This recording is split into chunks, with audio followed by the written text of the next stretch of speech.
what is Mahia? And this is going to be a great random question. What's Mahia's relationship to Iraq?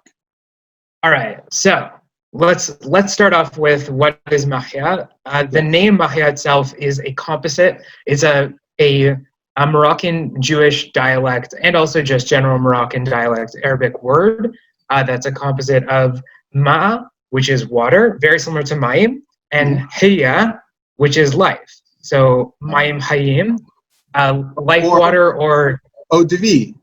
Eau de vie, exactly. Eau de vie. So very, very common name for drinks, especially hard alcohol drinks.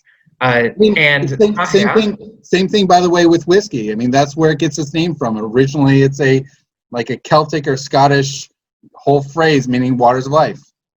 Fantastic, yeah. So that rings true for the Moroccan version as well.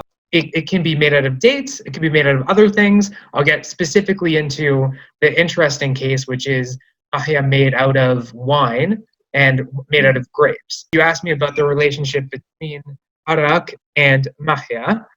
So Arak is kind of like a catch-all term for a lot of North African and Middle Eastern hard alcohols. It has this very similar flavor profile as Mahia, so that's going to categorize it together very easily. But in Israel, if you go to any store that carries hard alcohols, you'll most likely find arak, but you won't find mahia, because mahia kind of gets consumed in Israeli culture, and what we understand as arak in Israel includes also mahia as well. However, in North America, where the Moroccan communities kind of center a little bit more on themselves and not just absorbing into a broader culture as much, you retain a lot stronger of a Mahia production culture. You get small runs of it, you get larger companies that are also producing it, and it has a life of its own in North America and also a little bit still in Morocco.